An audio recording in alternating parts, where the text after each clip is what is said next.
Ever since the loss of Charlie Kirk, Candace Owens has dominated the news cycle.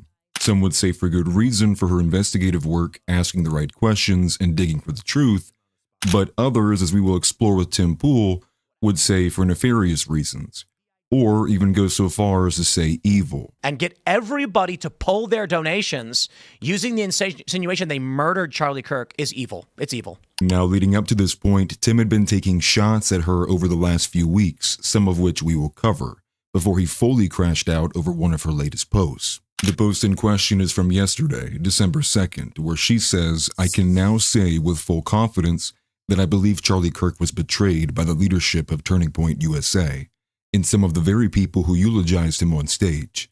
Yes, I will be naming names and providing evidence for my claims, and I am making a personal plea to every well-meaning person who donated to this godforsaken organization to request a refund. You were lied to and leadership knew." Now, this post obviously implies some level of foul play from TPUSA and those that are close to Charlie, but this is far from the first time that Candace has implied anything close to that. Typically she'll say, "Oh, that's weird," or "this is weird," but this is definitely the closest that she has come to outright accusing them. But the post caused a frenzied reaction, and for a moment it turned into a catfight, with them literally quoting scripture at each other, no different than the sewing circle Christians who Andrew Wilson deals with on a daily basis. And it wasn't just Tim Pool, it was Benny Johnson, Andrew Colvett, and a few others. Now, this is where Tim Pool starts directly engaging Candace, simply rewriting the post, replacing TPUSA with Candace Owens. And this is shortly before he goes live, dedicating his entire show last night to crash out on Candace and the claims that she has made. And it is here that Tim Pool goes from implying that Candace is evil to directly calling her evil, on top of calling her audience low IQ. And if, I don't think Candace is stupid. I think she's actually super intelligent. I think she's a genius. And what I mean by that is not that she's a good person, but I believe that she is extremely aware. She is quick to learn and understand what she is doing. That's why I think what she's doing is amoral, is wrong. It's immoral. Because the way she just phrased all of that to imply that there was some illicit deal with Andrew Colvett in Israel, it's exactly what she's been doing. And I'm going to say this, much to the, I suppose it'll sound elitist and insulting, but the people of low reading comprehension who can't parse through the manipulations, they believe this.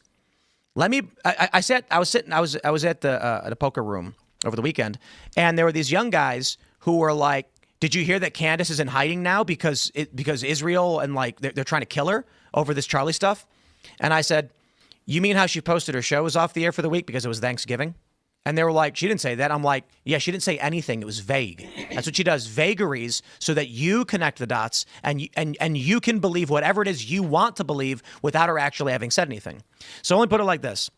If Andrew Colvett is working at a nonprofit, or literally anybody works at a nonprofit, often you get commissions on, it's called development. If you bring in a large donor, you will get a commission. That is completely normal at nonprofits. You may not like it. People may say, I think it's wrong that you get a commission on donations, but nonprofits are the same as any other business. Mm-hmm. So executive directors at nonprofits, at big ones, are going to make $1 million salaries. And I honestly think it's stupid that people get mad about this, because if you want CEO level talent, you have to pay CEO level wages. Usually it's not going to be identical. Mm-hmm. I think Charlie was getting, I think they say it was around $1 million between four different nonprofits. And he was worth substantially more than that. His show alone was probably bringing way more anyway.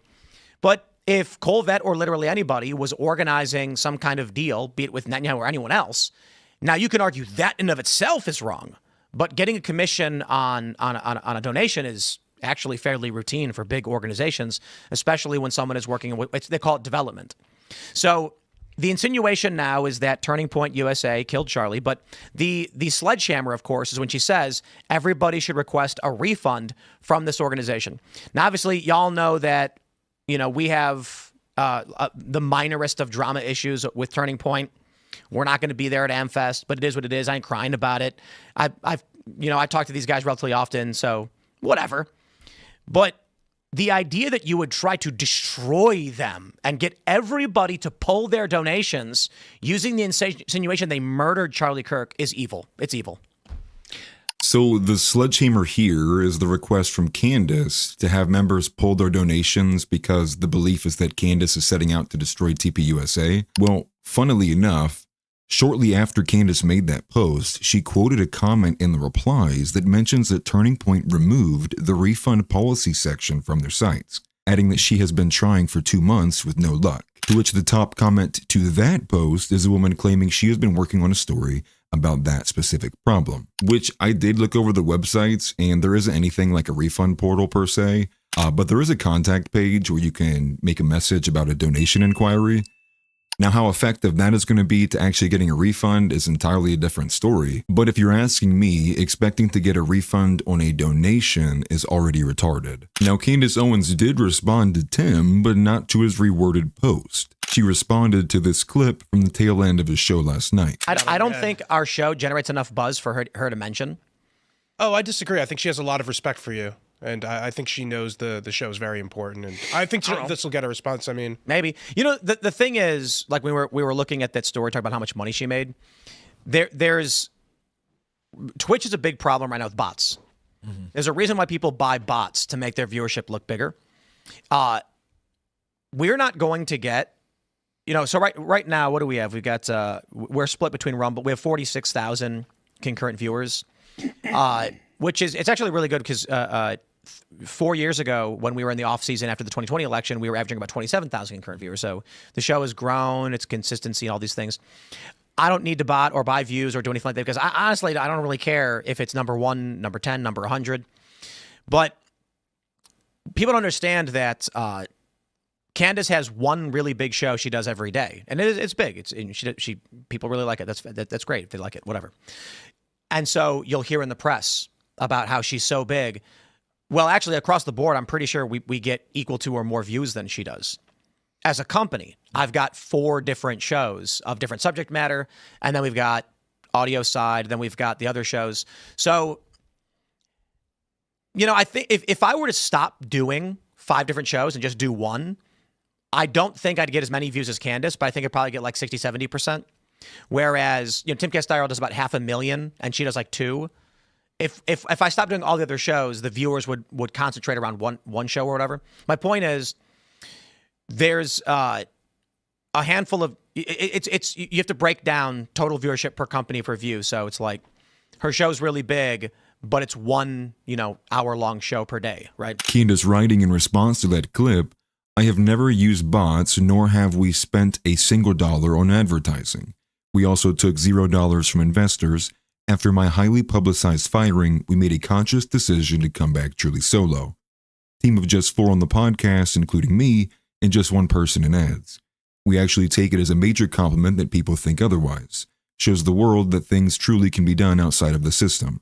But you'll probably be sued for it. Tim immediately responding, saying it's a fake post and that he never claimed she used bots, just other manipulative tactics. Which I will defend Tim here. I don't think his issue is that he thinks Candace is botting her viewership. I think his problem is that she's making money and she's the top dog at doing it. She's dominating all of the views. Because he literally said so himself last week, talking about how behind the scenes, other creators are just pissed because Candace is basically dominating again all of the viewership on YouTube. There's a lot of conversations that are happening behind the scenes with prominent personalities in the independent media space, libertarian, conservative, etc. And I spare drawing people into drama. That's why I'm not going to call anybody out. But I've been talking to a lot of people, and I've mentioned this over the past week or so. Everybody knows that views right now in politics are in the gutter. Okay.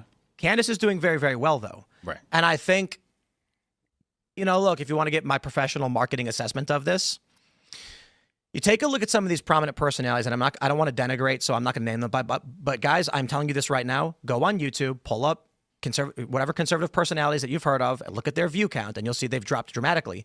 You'll all see Candace is doing pretty dang well. The conversation behind the scenes, everyone knows why. It's exactly as you've described. If people always need the next level, we've talked about this in the past about how they call Trump Hitler. It starts with saying, Trump is bad. Then Trump is racist. Then Trump is very racist. Then he's the most racist. Then he's almost as bad as Hitler. Then he's as bad as Hitler. Then he's worse than Hitler. Because if they write the same article, Trump is racist, nobody clicks it. So they got to give you it's the hit's got to get bigger. You don't feel it anymore. Behind the scenes, everybody is pissed off because they're like, I wish I was as evil as some of these people where I can just lie to get the views. Some of these people, meaning Candace, I would imagine. But if you make a video where you're like, Marjorie Taylor Greene resigns, here are my thoughts. Everyone knows, bro, everyone knows Marjorie Taylor Greene's resigning. So why are they going to watch you over anybody else? As more people enter the space, and we're at the back end of a political year, which was this year is ending and it was a non-political year. Views are going to be in the gutter, revenue is going to be down, and people are going to be feeling it. You got two choices. Stay true, dance with the ebb and the flow. Next year's midterms, views will start increasing for political content. You got three choices. Pivot and try and do non-political stuff, cultural stuff that may be of general interest. I think we've tried doing that quite a bit throughout the past several years, knowing this cycle. So that's why some of our videos, like Solar Storm videos, like 200,000 views. But we've always had those guests on. Your third option. Roll with it, baby. France wants to kill me. There's an Israeli in it. The White House knows. I'm fleeing, and then. Now, Tim would have you believe that he's oppositional to Candace because he believes her orchestrated approach is a big, huge grift full of shot content. And I may shock some of you when I say this, but I do agree with him to a certain level. Finding out next time at 8 p.m. like who really killed Charlie Kirk is just the vibe that her show kind of carries now. And how many explosive claims has she had with so many or so few landing, albeit some has been very revealing. I just do think there's an overwhelming nature to her show that gives people a strong feeling of it's a major grift, and it is this true crime drama, as Tim Pool puts it.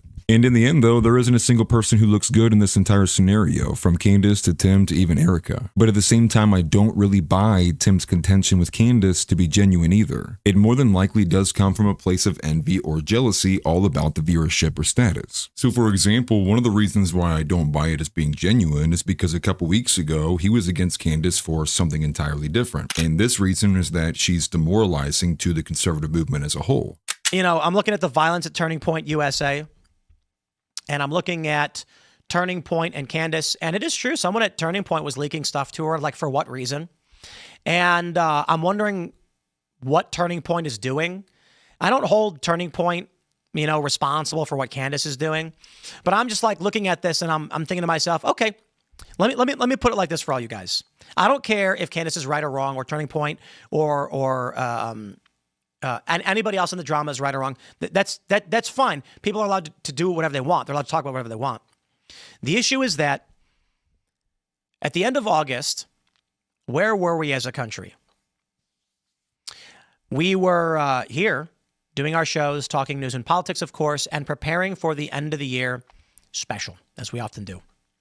There was a plan, there was a path, and for me, both personally and professionally, things were looking up.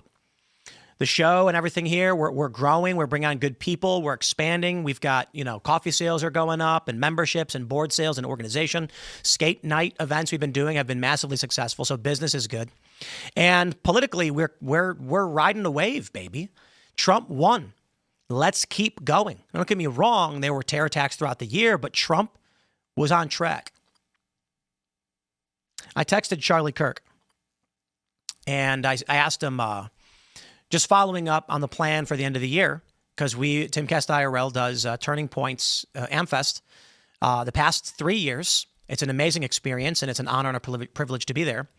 And Charlie texted me back, look at me, revealing our texts, saying, let me circle back to the team and get you the details. We'll get it going. Because I said, hey, let's get it set up so we can, set everything up in advance. I've got some other PR opportunities and stuff in the area. And a week after that, they killed him. And so I'll tell you what I'm saying, what I'm feeling. That moment before Charlie was murdered, there was a path that we were on that was promising. Now, 2 months later, the narrative has turned into conspiracy drama about Charlie Kirk. If Turning Point was involved in it, references to Jewish donors pulling out and how Erica knew everything. And that's the narrative the #1 podcast has given us. Candace can talk about whatever she wants. Same thing with Tucker Carlson. I will defend. No one has an obligation to hold my views or do what I want them to do. I'm not saying Candace should or should not do anything. My point is, the audience effect of what I'm seeing. It felt like we were focused. Trump needed to win. The agenda needed to continue. Now, what do we have? Well, half the people are tweeting about the Jews. The other half are tweeting about how Turning Point killed Charlie. The #1 podcast is just basically covering the true crime aspect of an assassination of the assassination of Charlie Kirk. And I'm just like, focus is gone. Was Charlie really holding all of this together? Maybe. Seriously. And part of the reason why that doesn't make sense is because Tim Pool is, for one, not even a Christian, and he's hardly a conservative. And so you have these people going, oh, woe is me, the conservative movement. But it's like, brother, you're not even a conservative. And to be honest, is Tim's attacks on Candace not in the same vein of viewership for drama? Would it not have been more additive for him to just not engage with this at all? Especially if the belief is that any and all attention directed to Candace is of poor consequence? I mean, the clip literally starts with Tim saying and pondering if Candace is even going to respond to him. I don't think our show generates enough buzz for her to mention. Oh, I disagree. I think she has a lot of respect for you. And I think she knows the show is very important. And I think this will get a response. I mean, maybe. But that so far brings us up to speed with the drama between Candace and Tim. And I'm sure Candace will respond on some level on her show tonight, I would imagine. And this is politics, man. This is endless grifting. But that is where I will leave it. And let me know your thoughts if I missed anything. And like always, I will see you guys in the comments. Peace. In other words, Candace Owens has gone full Alex. Can we pull this back up? Candace Owens has gone full Alex Jones. Now that is wrong. Alex is not this crazy. And it sure draws eyeballs. Her YouTube has 5.6 million subs, 7 million followers on X. The first episode in a Macron series, Becoming Bridget, an introduction, got 5 million views. Guys, Candace is really good at social engineering. She's really, really good at it. Smash that like button.